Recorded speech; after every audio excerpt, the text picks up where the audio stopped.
woman who's about to come up here, I didn't even know that she was a writer because she facilitated this dance experience that I've been involved in for the last year that really changed my life. And I know it's changed the lives of a lot of people who are involved in it, and there's some people here who are involved in it that came tonight to support her.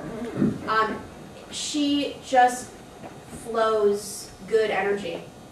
And she describes herself as a person who dances, paints, and helps other people find their inner muses. Let's welcome to the stage Jo Cobbett.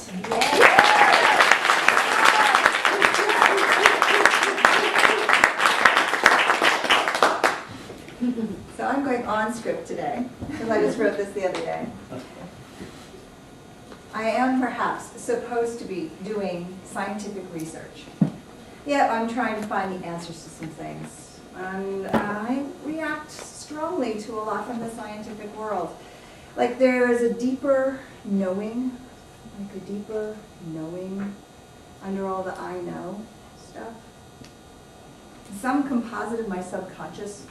My friend Lene recently told me that we can only really assimilate 1 to 4 things when a conversation transpires or we're in a presentation. And you guys have already heard 5 people. So I'm not holding a lot of hope. The rest of this stuff just washes off, disappears, or evaporates. And I have been offering reams of insight to my friends, for decades. And truly it isn't going in at all. And then later when they say, oh my God, this happened. And I'm thinking, or someone else tells them the same thing that I've said over and over and over again, and they act like it's the first time they ever heard it. And so I'm like this know-it-all, like really it's yucky. I know. And this, maybe I'm the preparation, that foundation that got laid so they could finally hear it. 4th or the 5th time. So the science stuff that I react from and even loathe in some ways, I may have built up my antipathy to it in chemistry with Mr. Portnow. Like everything in chemistry class was known. This is how you do this. You put this with this, and this works like this. I personally loved physics because it was like a hypothesis, and we got to do this work to try to prove what it was, and it was the place of the not knowing that I loved. So something shifted. I mean, I was loved by my college science teacher. Really, he thought I was brilliant. He used to try to get me work. And all I used to do was really sit in the front row and knit.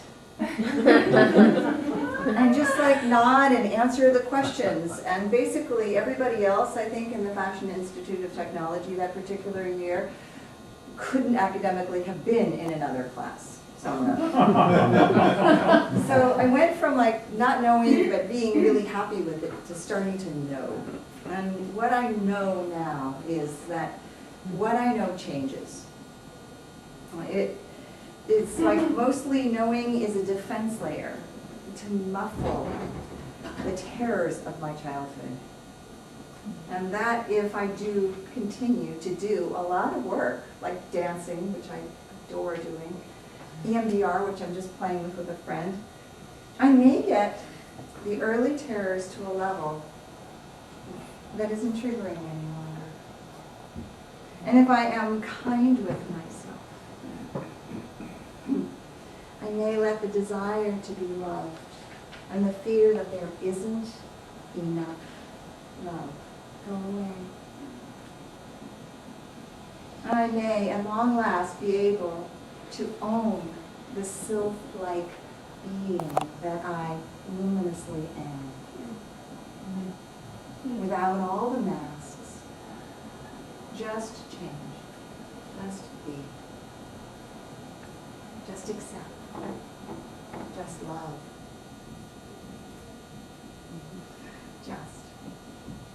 Justice. Just meant. Adjustments. an adjustment to my psyche, to return it to the perfect one that I came in as, the perfect one that I am. Yes, through the, bossy little bitch who's definitely in there, and the feisty rebel who's got her roots. She's in there deep. And then there's this softer girl, and the one that trembles with love.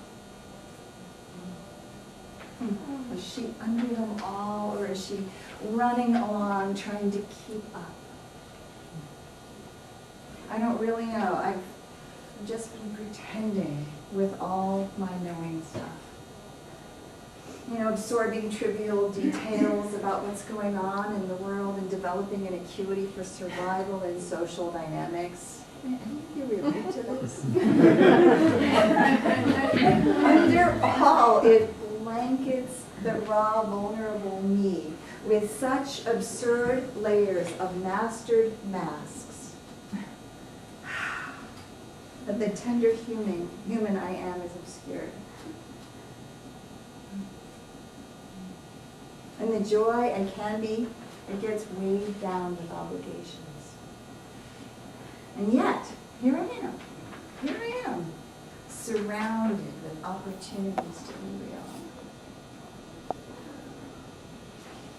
Yesterday I had a soul retrieving session. And as I lay on the rug with my eyes closed, I could feel a circle of wisdom and support all around me. Spirit guides and teachers. The big mama bear is holding my place in the circle and holding me.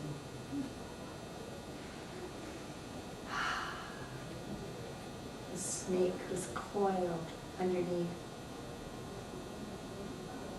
The owl was soaring overhead. The dolphin was swimming in the circle.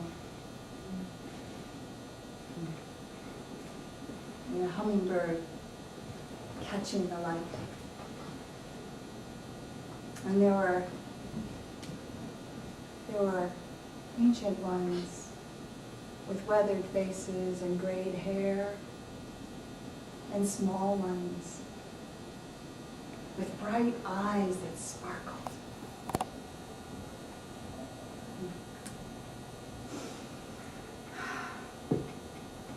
Even Orion was with me, and Athena. They've been with me a long time, holding me in the cycle of my heart world, guiding and inviting, reminding and tending me, letting me know that who I really am is so much more than knowing.